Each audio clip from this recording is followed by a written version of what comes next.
They must see, before few days ago there is a Bangladesh election. Everybody thought there will be violence, this and this and this. But see how they have done peacefully. And India is a democratic country. It's a matter of shame, Tughlaqi Commission. গত 12ই ফেব্রুয়ারি বাংলাদেশের ত্রয়োদশ সংসদ নির্বাচনকে উদাহরণ হিসেবে তুলে ধরে ভারতের নির্বাচন কমিশনকে লক্ষ্য করে এবার জোরালো আক্রমণ করলেন পশ্চিমবঙ্গের মুখ্যমন্ত্রী মমতা বন্দ্যোপাধ্যায়।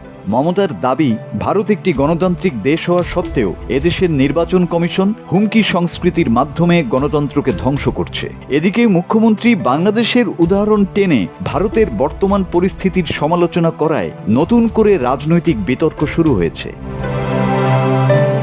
ভারতীয় নির্বাচন কমিশনের সমালোচনা করায় 7 জনকে বরখাস্তের পর রাজ্য সচিবালয় নবান্নে সাংবাদিকদের মুখোমুখি হয়ে মমতা বন্দ্যোপাধ্যায় বলেন, দেখুন বাংলাদেশ কত শান্তিপূর্ণভাবে নির্বাচন সম্পন্ন করেছে। সবাই ভেবেছিল সেখানে সহিংসতা হবে, কিন্তু শেষ পর্যন্ত নির্বাচন শান্তিপূর্ণভাবেই হয়েছে। আসানসোল বিজেপির এমপি অগ্নিমিত্রা পাল মমতা বন্দ্যোপাধ্যায়ের মন্তব্যের কড়া সমালোচনা করে বলেন, বাংলার সীমান্তবর্তী আসনগুলোতে জামায়াতের জয়ে মমতা বন্দ্যোপাধ্যায় খুশি হয়েছেন। বাংলাদেশের নির্বাচনী ফলাফলে তিনি উচ্ছ্বসিত, কারণ তিনি জামায়াতের বি টিম চালাচ্ছেন।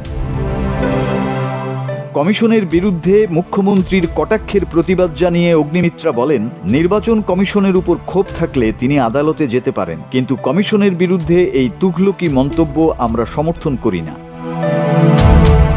মমতার এই অবস্থান নিয়ে বিজেপি সাংসদ সুধাংশু ত্রিবেদী বলেন, তৃণমূল নিজেদের পরাজয় ঠেকাতে অনুপ্রবেশের পক্ষে ওকালতি করছে।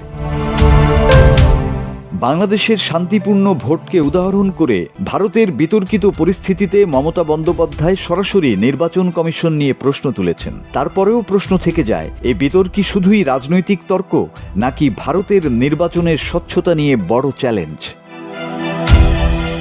মাসুদ হাসান, বাংলা টিভি।